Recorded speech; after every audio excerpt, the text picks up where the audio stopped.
أعوذ بالله من الشيطان الرجيم.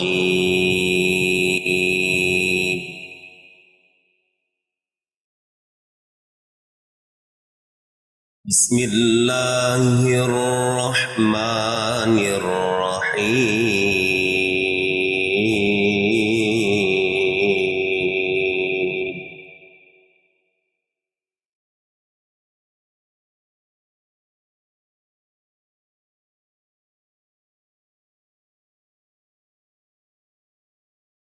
Subhanalladzi asra bi'abdihi laylam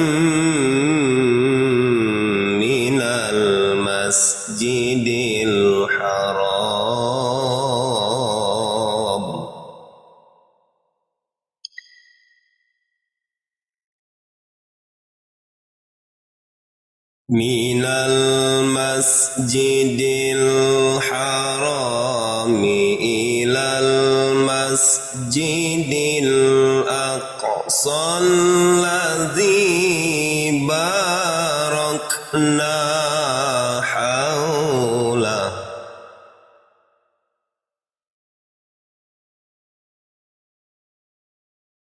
alladzi barakna haulahu linuriyahu min ayatina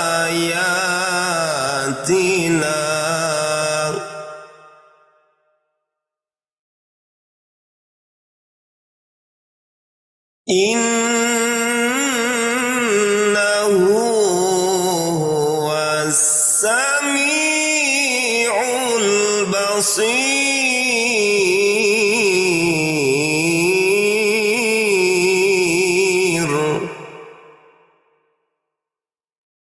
Innahu huwas sami'ul basir.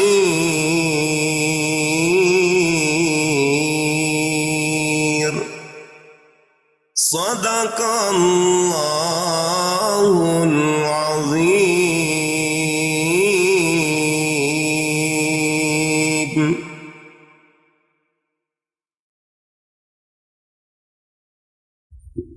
Dengan menyebut nama Allah yang Maha Pengasih lagi Maha Penyayang.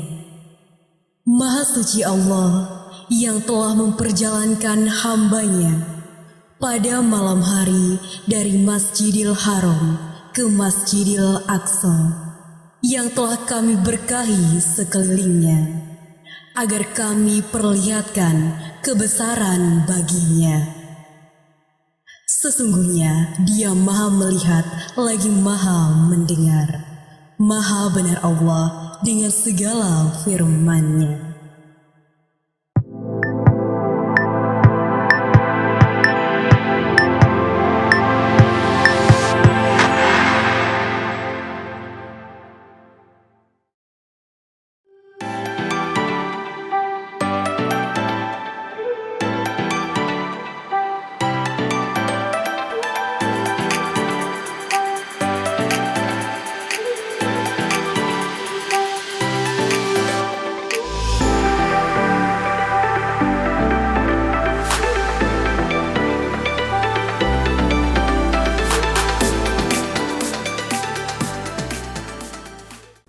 Halo teman-teman semuanya, kembali lagi nih bersama aku Deska Yolanda di podcast Komunikasi. Beberapa hari yang lalu pada tanggal 18 Februari tahun 2023, kita umat muslim baru saja memperingati Hari Isra Mi'raj. Berbicara mengenai Hari Isra Mi'raj, apa sih Isra Mi'raj itu? Dan hari ini kita kedatangan narasumber yang sangat luar biasa. Beliau merupakan Ustadz Syarifuddin dari pesantren Asy-Syifa. Halo Pak. Halo. Wah, luar biasa. Gimana Pak, sehat? Alhamdulillah, sehat walafiat. Alhamdulillah. Baik Pak. Baik, tadi ditanyakan masalah Isra Mi'raj, kami awali dengan Bismillahirrahmanirrahim. Assalamualaikum warahmatullahi wabarakatuh. Isra wal Mi'raj ini adalah salah satu perjalanan yang luar biasa yang tidak ada sebelum dan sesudahnya Rasulullah SAW. Isra wal Mi'raj ini didasari, dilatar belakangi waktu itu Rasulullah dalam tahun yang sama terjadi musibah. Pertama, istri beliau meninggal, Siti Khadijah. Pada tahun yang sama juga pamannya juga meninggal. Maka tahun itu disebut dengan Amul Huzni, tahun kesedihan. Nah, dari ini Allah ingin menghibur Rasulullah SAW. Makanya beliau diangkat ke langit untuk dihiburlah seperti itu. Bahasa kita jalan-jalan lah seperti itu. Untuk apa itu? Istilah itu linuriyahu min ayatina. Jadi kami perlihatkanlah tanda-tanda kebesaran kami seperti itu. Isra wal Mi'raj ini perjalanan dari Masjidil Haram ke Masjidil Aqsa, yang ini disebut dengan alam nasut, alam manusia, yang sebelumnya Rasulullah memang pernah mengadakan perjalanan ke situ, tapi dengan waktu yang cukup lama karena perjalanan secara manusiawi, pakai onta sekitar lebih kurang 1 bulan dari Mekah ke Masjidil Haram. Pada umur beliau 8 tahun waktu dia berdagang dibawa oleh pamannya Abu Thalib tadi. Yang kedua umur 25 tahun tak kala beliau berdagang membawa dagangan Siti Khadijah tadi. Seperti itu. Kemudian di waktu perjalanan malam Isra ini Rasulullah di Masjidil Aqsa sholat di sana karena para nabi itu memang ada kewajiban sholat, walaupun perintah sholat belum ada, sholat 5 waktu, tapi Rasulullah itu sudah melakukan sholat malam. Nah itu bagi para nabi dan Rasulullah menjadi kewajiban sholat malam itu. Maka beliau sholat di Masjidil Aqsa yang diikuti Allah turunkan ruh para nabi yang 124.000 ruh para nabi. Maka beliau disebut dengan Imamul Nabiyin, ya, imamnya para nabi di situ. Nah, seperti itu. Setelah selesai itu beliau kemudian Mi'raj, naik ke langit ke-7, Rafraful Abdor, kemudian ke Sidratul Muntaha. Nah, sampai di sini yang diiringi oleh malaikat Jibril yang kendaraannya adalah buraq. Kemudian sampai di Sidratul Muntaha, malaikat Jibril tidak sanggup lagi untuk melanjutkan perjalanan ke Baitul Ma'mur, bertemu dengan Allah. Nah seperti itu. Itu sekilasnya seperti itu. Oh menarik ya Pak ya, luar biasa. Menyinggung sedikit mengenai perjalanan. Emang seperti apa sih Pak perjalanan Isra Mi'raj itu? Perjalanan Isra Mi'raj ini yang seperti yang disampaikan tadi, untuk apa Allah memperjalankan Rasulullah itu diperjalankan, bukan jalan sendiri, diperjalankan dengan waktu yang sesingkat mungkin. Sebelum sampai fajar sudah nyampe lagi ke bumi. Itu karena Rasulullah diperjalankan. Lain kalau berjalan sendiri dari Masjidil Haram ke Masjidil Aqsa saja memakan waktu beberapa lama. Ini karena diperjalankan dengan waktu singkat. Secara logika mungkin kita tidak akan, secara akal kita tidak akan mungkin. Tapi kalau kita perhatikan umpamanya contoh di sini. Seandainya saya dari rumah mau ke sini ke Umbara. Kemudian dalam waktu singkat tiba-tiba datang lagi bisa waktu ke rumah kembali. Nah, ada di kantong baju saya ini ada semut yang ikut. Semut ikut di situ. Sampai di sini kemudian semutnya keluar melihat-lihat, masuk lagi ke kantong baju, kembali lagi. Sudah kembali lagi di rumah, dia keluar dari kantong baju dan berceritalah sama kawan-kawannya, aku baru dari Umbara tadi nih, kata semut tadi. Mungkin bagi mereka yang semut-semut yang lain tidak akan mungkin badan sekecil itu kok bisa secara singkat bisa ke balik pergi dengan waktu singkat ke sini lagi sampai ke rumah. Padahal semut tadi ikut diperjalankan seperti itu. Jadi itu lekas secara akal kita. Tapi pada saat itu memang banyak orang-orang kafir mungkin di situ. Ada yang tidak percaya malah tambah kafir, yang setengah keimanannya ada yang kafir, ada yang seperti Abu Bakar As-Siddiq, begitu apapun yang terjadi, apapun yang ada peristiwa yang lebih hebat dari ini, saya percaya. Maka digelarilah Abu Bakar itu dengan Abu Bakar As-Siddiq karena membenarkan peristiwa Isra wal Mi'raj tadi, seperti itu. Wow. Berarti tidak ada yang mustahil ya Tidak Pak ada ya? yang mustahil. Kalau dilihat secara teknologi sekarang ini, kalau kita ngirim WA berapa detik sudah nyampai. Langsung terkirim. Langsung terkirim. Itu sekarang, apalagi dulu kan seperti itu. Jadi apa gunanya Rasulullah diangkat ke langit? Yang kita tahu bahwa Rasulullah menerima perintah sholat. Bukan itu sebetulnya. Allah mengangkat Rasulullah ke langit itu untuk linuriyahu min ayatina, untuk melihat tanda-tanda kebesaran kami. Maka diajaklah keliling Rasulullah itu oleh malaikat Jibril, diperlihatkan surga dan diperlihatkan neraka di situ. Nah, yang perintah sholat tadi itu oleh-olehnya, oleh-oleh untuk kembali ke bumi tadi. Memang kalau untuk sholat ini tadi kita sering baca di tahiyat akhir itu, asyhadu alla ilaha illallah wa asyhadu anna muhammadar rasulullah. At-tahiyatul mubarakatuh salawatu thayyibatu lillah, ini percakapan antara Nabi Muhammad dan Allah. Nah, di situ yang dijadikan sebagai rukun dalam sholat tadi, seperti itu. Nah, Wah, luar biasa. Menyinggung sedikit mengenai perjalanan, Pak. Siapa Pak yang melakukan perjalanan Isra Mi'raj itu? ya tadi sudah disampaikan yang perjalanan Isra wal Mi'raj itu tadi Rasulullah SAW, Nabi Muhammad. Maka disebut abdihi, artinya yang berjalan itu bukan ruhnya saja atau bukan jasadnya saja, tapi jasad dan ruh yang berjalan itu. Kalau sekedar jasadnya saja tidak akan mungkin, tapi ruh dan jasad berjalan yang berangkat untuk Isra wal Mi'raj tadi, seperti itu. Luar biasa, tentunya memiliki berbagai kandungan Iya, dan benar, hikmahnya. Jika kita menyinggung mengenai hikmah nih Pak, apa nih Pak hikmah-hikmah mengenai Isra Mi'raj? Hikmah pertama yang jelas di sini untuk menambah keimanan kita, bahwa hal apapun yang Allah kehendaki pasti akan terjadi. Jadi tidak ada yang mustahil bagi Allah, apalagi yang lebih dahsyat dari itu. Makanya diawali dari surat Al-Isra tadi disebut subhanalladzi, maha suci Allah. Dalam Al-Quran itu tidak banyak yang menyebutkan yang diawali dengan subhanalladzi. Kalau Allah sudah menyebutkan subhanalladzi, maha suci Allah, pasti peristiwa itu peristiwa yang dahsyat. Pasti peristiwa yang luar biasa, yang mungkin kalau secara tidak bisa dilihat dengan sekedar mata biasa, harus dengan keimanan bisa menerima peristiwa Isra wal Mi'raj tadi, seperti itu. Ya. Kata Bapak tadi kan menyinggung mengenai peristiwa nih Pak. Ah. Peristiwa Isra Mi'raj itu gimana Pak maksudnya Pak?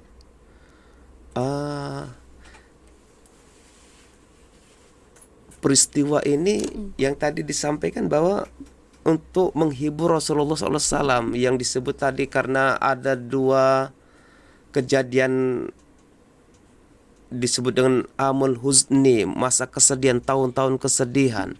Jadi ditinggal istrinya, kemudian ditinggal pamannya Abu Thalib yang menyokong dakwah beliau.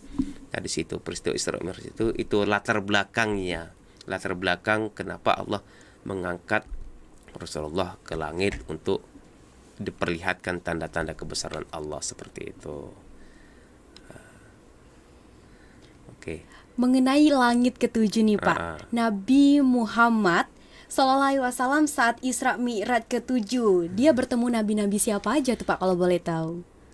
Di awal perjalanan tadi Rasulullah memang bertemu dengan seluruh nabi, tapi dalam perjalanan tadi bertemulah beliau dengan Nabi Musa, Nabi Isa, Nabi Ibrahim dan seterusnya. Yang setelah beliau selesai melakukan perjalanan tadi, waktu akan pulang kembali ke bumi ini, maka bertemu dengan Nabi Musa alaihissalam. Yang di situ bahasa kita itu apa yang didapatkan dari pertemuan ini tadi. Maka Nabi menyampaikan bahwa aku diperintahkan untuk sholat 5 waktu. Yang pada saat itu Nabi Musa agak protes, ya Muhammad, umatku yang gagah-gagah besar-besar baik tidak sanggup untuk mendapatkan perintah solat yang sampai 50 waktu tadi. Maka Rasulullah bolak-balik ke langit ngadep Allah, yang akhirnya dapat perintah solat itu hanya 5 waktu tadi, seperti itu. Jadi bertemu yang mengusulkan solat jadi 5 waktu ya Nabi Musa alaihissalam tadi, seperti itu. Mengenai malam-malamnya, emang pada malam keberapa sih Pak? Pada malam keberapa sih Pak pelaksanaan Isra Mi'raj itu? Isra Mi'raj ini kalau kita yang masyhur, yang sering kita peringati pada bulan Rajab, bulan ke-7 di bulan Hijriah. Bulan Rajab tanggal 27 Rajab. Itu yang masyhur yang sering kita peringati itu. Jadi seperti itu pada tanggal 27 Rajab. Biasanya pada bulan apa Pak? Emang ditentukan setiap bulan apa memang ada bulan-bulan tertentunya?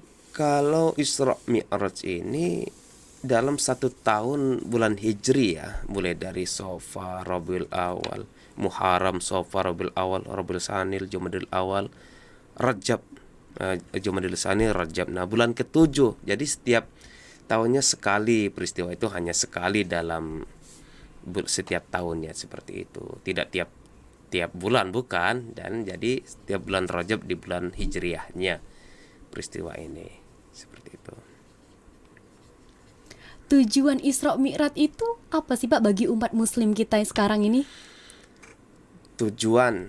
Nah, tadi disampaikan bahwa tujuan Rasulullah ke langit itu adalah untuk diperlihatkan tanda-tanda kebesaran kami. Itu salah satunya, yang diajak keliling ke surga, ke neraka, dan yang terakhir diberikan oleh-oleh berupa sholat. Nah, inilah yang menjadi kewajiban kita untuk umat muslim ini. Yang tadi sholat itu hanya untuk para nabi dan rasul tadi, seperti itu ya. Kemudian sholat itu menjadi kewajiban bagi kita umat muslim ini.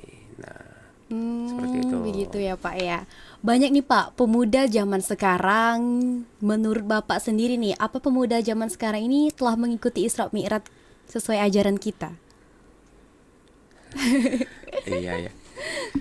Pemuda zaman sekarang ini ya bukan zaman sekarang saja, dari zaman dulu, zaman sekarang rasanya ya adalah kemajuan-kemajuan untuk mengenai Isra Mi'raj ini. Artinya yang perintah sholat tadi ya masih perlu banyak didakwahi lagi untuk melakukan sholat tadi. Nah, sholat ini tujuannya apa? Inna sholata tanha anil fahsya'i wal munkar. Artinya sholat itu mencegah dari perbuatan keji dan munkar. Nah, banyak sholat itu sekarang ini ya umat muslim, dia mengaku sebagai Islam, dia sudah sholat mungkin, tetapi kok kenapa masih melakukan perbuatan keji dan munkar? Artinya masih harus diteliti dulu, benarkah sholatnya seperti itu. Nah, harus dilihat dulu benar tak sholatnya. Kalau dia sudah sholat akan tetapi dia masih melakukan perbuatan keji dan mungkar, artinya ada yang tidak beres dalam sholatnya tadi, seperti itu. Cara menyeimbangkannya Pak gimana Pak? Nah, untuk sholat yang benar ini supaya ada pengaruh dalam pribadi kita, maka sholatnya harus memang mengikuti apa yang diajarkan oleh Rasulullah SAW, yang disampaikan kepada ulama, yang kita sering katakan al-ulama warasatul anbiya, ulama pewaris para nabi, yang salah satunya belajar sholat dengan benar ya kita harus mengikuti ulama-ulama tadi, seperti itu. Seperti itu. Sebenarnya cara kita merayakan atau memperingati Isra Mi'raj itu ada beberapa kegiatan di masjid-masjid itu melakukan sholawatan bareng gitu ya. Sebenarnya cara yang baik itu seperti apa kita harus memperingati Isra Mi'raj itu sendiri kan? Ya, untuk memperingati Isra Mi'raj ini memang tidak hanya sekedar apa bahasa kita itu ya, hanya untuk uah-uahan saja seperti itu. Akan tetapi memang intisari dari Isra Mi'raj itu adalah untuk mengetahui sholat ini sebetulnya, oh ini Isra Mi'raj ini untuk perintah sholat tadi. Makanya harus ini, jangan sekedar kita memperingati Isra Mi'raj tapi tidak melakukan sholatnya. Maka sering aku sampaikan waktu ceramah-ceramah Isra Mi'raj ini, kadang-kadang mulai dari jam 1 sampai pada asar kita peringatkan, kita ini sholat, perintah sholat yang kita terima ini. Tapi kadang-kadang ibu-ibu juga ya pulang sudah waktu asar tidak ikut sholat berjamaah. Artinya belum berhasil, hanya sekedarnya ikut memeriahkan Isra wal Mi'raj, akan tetapi apa yang jadi inti dari Isra Mi'raj itu tidak kita laksanakan seperti sholatnya tadi. Nah itu untuk menyikapinya ya kita memang tidak hanya sekedar tiap tahun kita melakukan kegiatan Isra Mi'raj, biar lebih instan lagi kita harus bagaimana sholat yang benar itu ya harus belajar terus menerus. Ada kajian-kajian kita ikuti tentang sholat, bagaimana sholat yang benar tuh kan seperti itu. Pak, Bapak kan dari pesantren Ashifa nih Pak. Berbicara mengenai pesantren, saya pernah baca ya Pak ya di media sosial tentang hoax-hoax yang berbeda beredar di mana-mana. Ada nggak sih Pak hal yang harus dibenahi dari sistem pendidikan pesantren? Pesantren ini berdiri mungkin sebelum Indonesia ada, pesantren sudah ada sebetulnya itu. Yang melahirkan para ulama-ulama, para santri, para pejuang-pejuang. Bahkan Indonesia merdeka ini karena ada ulama dan santri sebetulnya. Nah, kalau menyikapi sekarang memang agak menyedihkan. Yang jadi sorotan media itu hanya yang berbau-bau agama ini, terutama ya kita ini. Padahal yang melakukan hanya 1-2 orang oknumnya, akan tetapi disorot terus-menerus, digoreng terus-menerus sehingga citra-citra pesantren itu menjadi buruk di mata masyarakat, yang pada akhirnya orang-orang tua, wali-wali santri tidak mau menitipkan ke pondok-pondok pesantren disebabkan tadi ada beberapa pesantren yang mungkin pimpinan-pimpinannya berlaku asusila, bahkan tapi itu bukan semua pesantren seperti itu. Itu tadi. Makanya kemarin disampaikan waktu ngobrol-ngobrol di masjid kemarin, sesungguhnya orang-orang yang berlaku demikian karena tidak pas sholatnya. Kenapa kok bisa dia sudah jadi pimpinan pondok, kemudian melakukan sholat, tapi kok masih melakukan perbuatan yang dilarang? Ini pertama memang harus Kurang diperiksa sholatnya. dulu. Bukan kurang sholat, kadang-kadang tidak ya tidak hanya istilah itu bukan mendirikan sholat tapi mengerjakan sholat. Benar-benar. Mendirikan sholat dan mengerjakan sholat sudah beda. Mengerjakan itu ya sekedar gugur kewajiban selesai, tidak berpengaruh pada dirinya ajaran sholat apa yang terkandung di ajaran sholat tadi. Makanya ya sudah masih melakukan perbuatan keji dan munkar, padahal inti sholat adalah supaya kita terhindar dari perbuatan keji dan munkar tadi. Seperti itu. Padahal ya Pak ya, jika kita lihat kan pesantren itu kan merupakan pendidikan yang sangat bagus Pak. Apalagi di Indonesia, apalagi untuk umat-umat muslim. Kenapa sih Pak banyak orang yang menganggap pesantren itu sebelah mata hanya karena hal buruknya saja tanpa melihat kebaikannya? Lah iya, itu tadi disampaikan. Kadang-kadang ruhnya pondok pesantren itu adalah sholat-sholat berjamaah. Ada masjid dan sholat berjamaah. Kalau di setiap pondok pesantren tidak kiainya, pimpinannya tidak mewajibkan sholat berjamaah bagi santrinya, ini patut dipertanyakan. Kadang-kadang kita juga sering setiap tahun itu ratusan bahkan puluhan ribu yang keluar pondok pesantren. Kenapa tapi kok masjid masih sepi? Ya, di beberapa lingkungan masjid masih sepi. Padahal yang setiap tahun keluar pondok pesantren itu ribuan yang keluar dari pondok pesantren. Artinya mereka hanya cuman mengilmui, cuman tidak mengamalkan. Ya, kalau ditanya masalah dalil sholat begini-begini, mereka jangan ditanya lagi kitab apa bisa. Tapi secara pengamalan ini yang agak berat memang itu tadi. Berat untuk mengamalkan sholat berjamaahnya tadi. Itu tadi sekedar gugur kewajiban tadi. Ya, seperti itu. Berbicara mengenai pendidikan nih Pak, apa model pendidikan pesantren bisa menjadi pendidikan masa depan di Indonesia Pak? Kalau kami perhatikan sangat-sangat mendukung, sangat baik pendidikan pesantren, karena tidak hanya secara teknologi yang diajarkan, keilmuan yang diajarkan, tapi moral juga. Jadi insya Allah kalau lulusan pesantren itu, kalau dia jadi pejabat, insya Allah jadi pejabat yang jujur.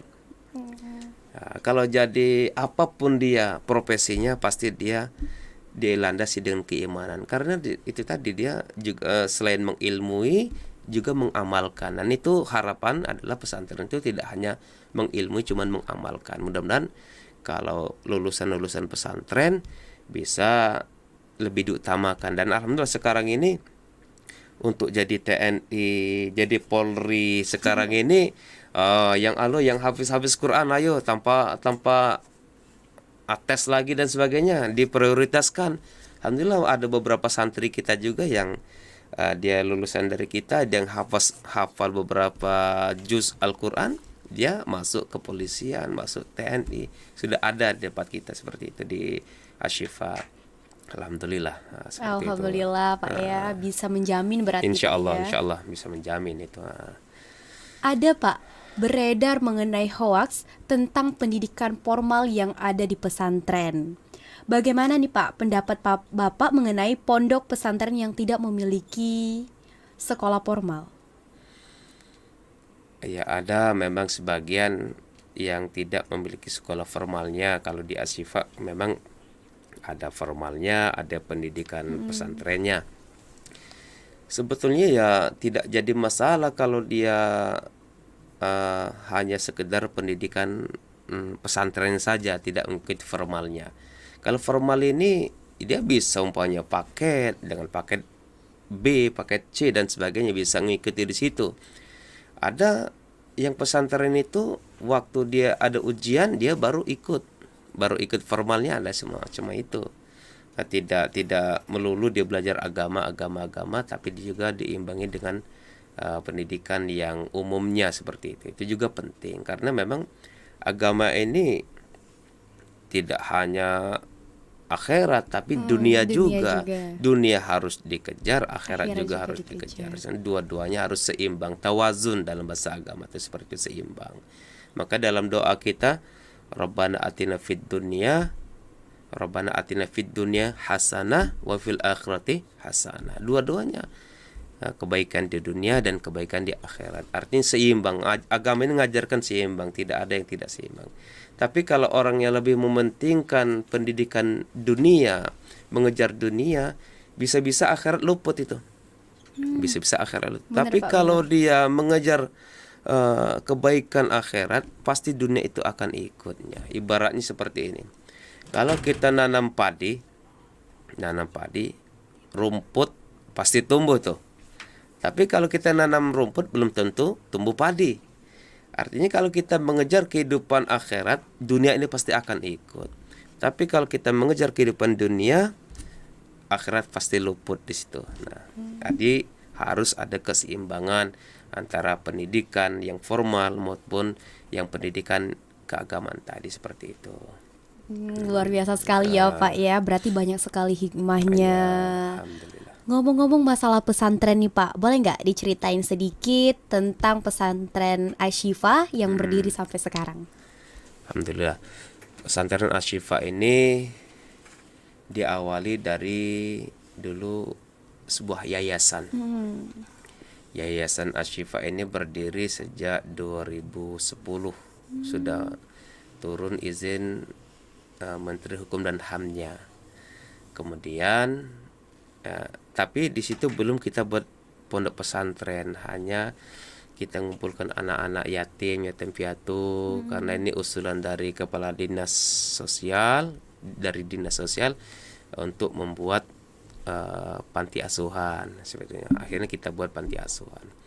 Kemudian semakin banyak anak-anak yang ikut kita. Ini sejarah ya dari Ashifa ini. Makin banyak yang ikut kita, yang kita sekolahkan anak-anak, tidak hanya kita kasih makan aja, tapi kita harus pendidikan juga diperhatikan. Nah, jadi ada yang sekolah ke situ, ke sini dan sebagainya. Ya, akhirnya kewalahan kami. Nah, berdua sama istri, bagaimana kalau kita buat sekolah saja? Nah, akhirnya 2016 kita buatlah sekolahan Madrasah Aliyah Asy-Syifa. Belum jadi pesantren waktu itu, masih Madrasah Aliyah formal. Nah, tapi memang keagamaan juga lebih kuat di situ. Dan selanjutnya pada semakin banyak dan diusulkan karena santri ini mukim semua, hampir mukim semua, akhirnya kita ngusul dibuat pondok pesantren. Alhamdulillah sudah keluar sejak 2020 kemarin untuk izin pesantrennya. Nah, seperti itu, alhamdulillah. Untuk izin pesantrennya sudah kita dapati semua, dan bahkan sekarang ini sudah ada RA atau TK, ada MI, MTS, MA. Nah, ada jenjang pendidikan sudah sampai ke MA, dari TK sampai MA. Mengenai nama pesantren Asy-Syifa nih Pak, itu nama Asy-Syifa itu ada sejarahnya atau memang gimana nih Pak? Asy-Syifa Iya, ini, Asy-Syifa. iya, kebetulan kami ini peruqyah, peruqyah ini. Jadi Asy-Syifa itu artinya penawar, penyembuh. Jadi kami inginkan orang-orang yang masuk Asy-Syifa ini jadi Bisa ya, peruqyah. bukan bisa bisa ya sembuh, bisa lebih tenang masuk ke sini seperti itu. Kalau ada yang istilah itu banyak masalah-masalah, insya Allah Kalau mau karena kalau mau ruqyah boleh Pak? boleh. Masalah ruqyah kami memang dari 2010 juga memang sudah membidangi dunia ruqyah. Sudah cukup lama, hampir 13 tahun berdirinya sejak 26 Oktober 2010. Nah, itu pun kejadiannya tadi yang pernah disampaikan, kejadian ada kesurupan massal di Umbara ini. Ada kesurupan massal di Umbara ini. Nah, dari situlah berkembanglah, karena waktu dilihat di Umbara kesurupan massal, kemudian banyak yang datang ini yang tidak sesuai syariat cara pengobatannya tadi. Wah, ini akidah yang jadi makanan kan, makanya kami tergerak hati untuk membuat ruqyah tadi seperti itu. Nah, alhamdulillah berdirilah ruqyah syariah yang kita jadwalkan setiap malam Rabu di Islamic Center, dan sampai sekarang masih ada. Kemudian di malam Sabtu, Jumat malam Sabtu di Masjid Nurus Syifa di pondok pesantren kita itu. Kalau boleh tahu nih Pak ya tentang ruqyah tadi. Gimana tuh Pak caranya kita melakukan ruqyah? Ruqyah itu tidak mesti harus orang lain, dan sejarah ruqyah pun ini sejak zaman Nabi sudah ada ruqyah. Bahkan sebelum zaman Nabi Muhammad sudah ada ruqyah. Ruqyah itu ar-ruqa, artinya jampi-jampi, mantra-mantra yang ini dilakukan oleh para dukun-dukun tadi, kahin, dalam bahasa agama itu kain-kain. Jadi yang dibaca itu yang dia ada kerjasama dengan jin. Jadi yang pengobatan yang tercampur bangsa jin di situ. Nah, setelah Rasul datangi tadi, maka digantilah bacaan-bacaan Al-Qur'an tadi, bacaan-bacaan ruqyah yang mantra-mantra tadi dengan bacaan Al-Qur'an dan doa-doa yang diajarkan Rasulullah tadi. Nah, seperti itu. Jin baik atau jin buruk Pak? Itu. Kalau jin lah sudah turut campur dan kehidupan manusia itu tidak ada yang baik. Berarti buruk semua. Nah, kalau dia sudah turut campur ke dalam manusia, walaupun ngakunya muslim, jin yang dia memang betul-betul muslim tidak mau turut campur dengan kehidupan manusia. Kecuali ada jin muslim yang terzolimi oleh kita. Maka Rasul mengajarkan umpamanya kita tidak boleh membuang sampah sembarangan, tidak boleh kencing sembarangan, jangan dibuang ke lubang-lubang. Itu khawatirnya ada jin-jin muslim yang terzolimi oleh kita, buang air panas di lubang-lubang dan sebagainya, karena dia marah. Nah, zolim kita yang zolim dengan jin tadi, marah, dia balas dendam seperti itu. Walaupun dia jin muslim, ya kalau dizolimi ya nak balas dia juga.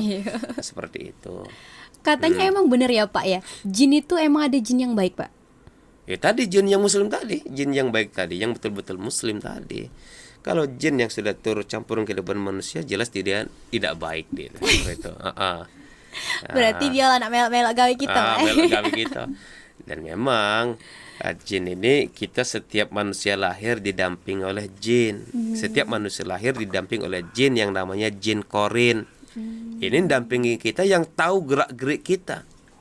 makin tinggi tingkat keimanan kita juga makin tinggi juga mereka. Mungkin kalau kita S1 dia juga S1 seperti itu tingkatannya jin-jin korin tadi, membisik-bisikkan ke kita ke jalan yang sesat tadi, seperti itu. Jin korin namanya, yang buat fitnah baik dalam hidup kita maupun sudah mati kita. Nah, seperti itu. Ini lanjut cerita jin ini. Boleh nanya gak, Boleh. Jadi di zaman Nabi dulu pernah nggak bahwa Nabi Muhammad SAW itu ketika menceritakan perjalanan Isra Mi'raj, beliau dianggap apa ya,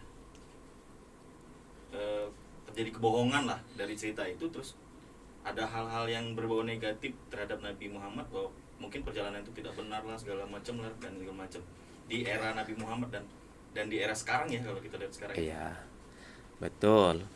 Jadi di zaman Nabi Muhammad pun banyak yang tidak yakin, yang kafir tambah kekafirannya pada saat itu, yang memang setengah-setengah imannya, ada yang kembali kepada kekafiran tadi.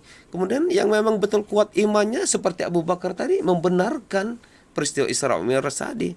Apapun yang peristiwa yang sehebat apapun lebih dari sini, saya percaya, kata Abu Bakar. Makanya 13 tahun Rasulullah berdakwah di Mekah itu, 13 tahun loh. Dapat pengikut cuma 11 orang. Bayangin. 13 tahun dakwah di Mekah dapat pengikut 11 orang. Makanya Rasulullah dikatakan majnun. Majnun tahu? Majnun. Apa, Pak? Gila. Tukang sihir lah dan sebagainya itu. Rasulullah sampai dikatakan Nabi demikian. Muhammad dulu pernah dianggap di zaman itu pernah dikira menggunakan jin atau makhluk-makhluk itu. Iya, karena mereka kalau nabi itu namanya dianggap menuhan-nuhankan jin kan? tidak, kalau itu tidak. Rasulullah itu dianggap itu tadi majnun, tukang sihir. Tukang sihir itu tadi. Padahal namanya di nabi itu namanya mukjizat. Kalau masih kecilnya nabi itu disebut irhas. Irhas itu tanda-tanda kenabian. Makanya yang dalam perjalanan sebelum dia Isra Mi'raj, yang perjalanan perdagangan dari Mekah ke negeri Syam tadi, ini Rasulullah pada umur 8 tahun itu sudah ada irhasnya, ciri-ciri tanda kenabiannya apa. Setiap dia pergi, awan selalu dilindungi oleh awan, tidak pernah kepanasan. Tidak pernah kepanasan, karena kalau matahari bertemu dengan Rasulullah maka akan hancur matahari itu, karena Rasulullah itu tercipta dari nurnya Nabi Muhammad, seperti nurnya Allah.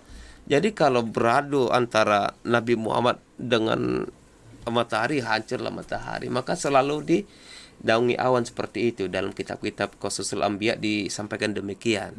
Nah, seperti itu. Satu lagi boleh kan? Boleh. Bagaimana cara Nabi Muhammad kita meyakinkan bahwa perjalanan itu benar-benar perjalanan yang dimukjizatkan oleh Allah Subhanahu wa taala, karena kan sebagai manusia biasa kan memang tidak mungkin tuh kan. Iya. Dalam satu malam dia bisa pindah, terus bahkan perjalanan diceritakan bahwa perjalanan beliau menemukan banyak hal-hal yang di luar nalar manusia, kalau kita bisa bilang kan. Diperlihatkan surga, diperlihatkan neraka, diperlihatkan hal-hal yang bahkan sampai lobby-lobby tadi kan, lobby-lobby bagaimana umat Nabi Muhammad tadi untuk sholat 5 waktu bertemu dengan Nabi kan. Nah, bagaimana zaman itu Nabi Muhammad meyakinkan bahwa ini benar-benar mukjizat dari Allah Subhanahu wa taala itu. Itu tadi. Dari sekian banyak yang didakwahi, banyak yang tidak percaya itu. Tidak percaya, hanya Abu Bakar As-Siddiq dan orang-orang yang beriman. Karena peristiwa ini tidak bisa diukur dengan akal kita, tidak bisa. Ya harus diukur dengan keimanan. Jangankan zaman dulu, zaman sekarang pun masih ada yang seperti itu. Kita kan hanya yang konkret-konkret saja nih. Padahal sebelumnya ada peristiwa umpamanya dalam penciptaan Nabi Adam. Ada Nabi Adam tanpa bapak, tanpa ibu, jadi Nabi Adam. Nah, itu kan. Nabi Isa tanpa bapak, jadi Siti Maryam hamil tanpa suami. Bukan kayak kita sekarang kan itu. Hamilnya memang ditiupkan ruh mukjizat tadi, seperti itu. Itu pun Siti Maryam ya sudah dihujat, dihina, dicaci seperti itu. Tapi kan ini mukjizat. Maka dari kecil Nabi Isa itu bisa berbicara waktu di sebuah tempat waktu Siti Maryam melahirkan, mau dikepung oleh orang-orang Yahudi tadi nih, kamu berzina dengan saya dan sebagainya. Ditunjuklah ini Nabi Isa tadi, suruh ngomong Nabi Isa waktu masih bayinya, Ana Abdullah, saya adalah hamba Allah. Masih kecil sudah bisa masih bayi sudah bisa bicara seperti itu. Jadi memang harus diukur dengan keimanan seperti ini. Kalau sekedar mengandalkan akal dan otak tidak akan bisa dicapai, tidak akan bisa mungkin meyakinkan seseorang seperti ini. Tapi kan kalau zaman sekarang sudah secara sains tadi disampaikan, WA saja bisa nyampe beberapa detik. Nah, apalagi dulu kan semacam itu. Memang berat menyampaikan ini kalau tidak didasarkan keimanan kepada Allah. Maka setiap rasul, nabi dan rasul diturunkan itu, yang disampaikan, yang kalimat yang dibawa adalah kalimat la ilaha illallah, kalimat tauhid dulu. Itu yang disampaikan. Belum ngajak sholat, belum ngajak ibadah yang lain, tapi bagaimana kalimat ini la ilaha illallah, meyakinkan dulu dengan adanya Allah seperti itu. Baru diajarkan cara mendekatkan diri dengan Allah dengan sholat tadi, dengan ibadah yang lain semacam itu. Oke. Apa Rasulullah itu pernah Pak bertemu dengan Allah? Ya pada peristiwa Isra Mi'raj tadi. Peristiwa Isra Mi'raj di Baitul Ma'mur yang kita sering ucapkan pada tahiyat itu percakapan Allah dan Rasul itu. At-tahiyatul mubarakatus salawatu thayyibatu lillah. Assalamualaikum ayuhan nabiyyu warahmatullahi wabarakatuh. Keselamatan atas kamu Nabi. Itu artinya Allah bercakap-cakap dengan Rasulullah. Keselamatan atasmu, kata Allah kepada Nabi. Dan Nabi pun menjawab, Assalamualaikum ayuhan nabi warahmatullahi wabarakatuh. Assalamu alayna wa ala ibadillahi salihin. Bukan aku baik ya Allah, umatku juga. Kata, artinya saking cintanya dengan umatnya, Nabi juga ngajak umatnya. Saking cinta itu, ibadihi sholihin, orang-orang yang saleh tadi seperti itu. Oke, itu mungkin ya. Ya bertemu di situ di Baitul Ma'mur namanya. Tapi banyak umat muslim ini yang tidak meneguhkan keimanannya kepada Allah, Pak. Cara kita meneguhkan iman kita kepada Allah itu gimana, Pak? Ya, cara meneguhkan itu pertama tadi ibadah sholatnya tadi. Kemudian belajar yang benar. Kalau kita sholat makanya hukum Islam ini diawali dari toharoh dulu. Kalau toharoh kita benar, insya Allah sholatnya benar, diterima. Kalau secara toharoh tidak benar, mulai dari kita tata cara berwudhu pun itu menentukan sah atau tidaknya sholat kita. Kalau wudhu kita tidak benar, bagaimana bisa sah sholatnya? Kalau tidak sah, ya pasti tidak diterima sholat kita seperti itu. Untuk meneguhkan keimanan, ya sudah, kita harus membaca Iqra tadi, membaca ayat-ayat Allah, ayat kauniyah maupun ayat-ayat kauliyah, ayat yang tercipta oleh Allah maupun ayat-ayat yang terucap oleh Allah, Al-Quran tadi seperti itu.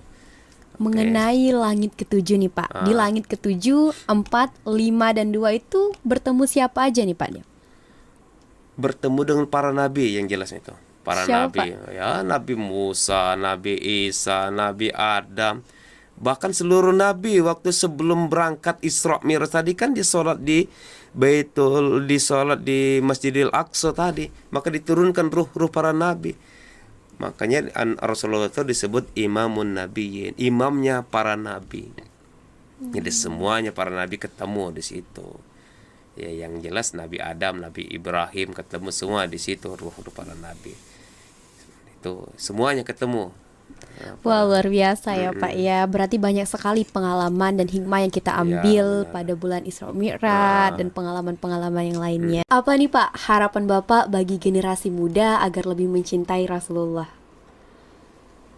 Pertama yang harus kita lakukan adalah sering-seringlah membaca sirah nabawiyah.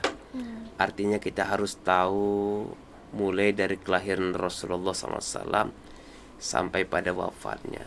Karena sekarang ini generasi muda ini lebih cenderung kepada mengidolakan selain Rasulullah SAW. Jadi kan idola Rasulullah sebagai idola dalam kehidupan kita.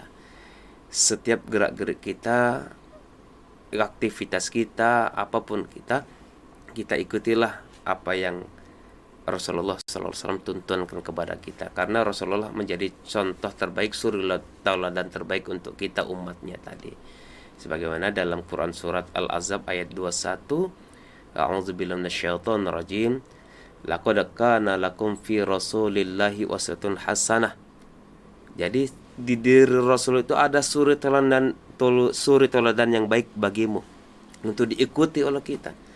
Jadi mulai apapun profesi kita, apapun pekerjaan kita, ikutilah cara Rasulullah SAW. Demikian. Wah, luar biasa sekali. Terima kasih banyak Pak sudah menyempatkan waktunya bisa hadir di sini. Semoga ilmunya berkah ya Pak ya. Dadah. Teman-teman, mungkin ya cukup sekian nih podcast kita hari ini. Jangan lupa subscribe, like, dan komen. Dah.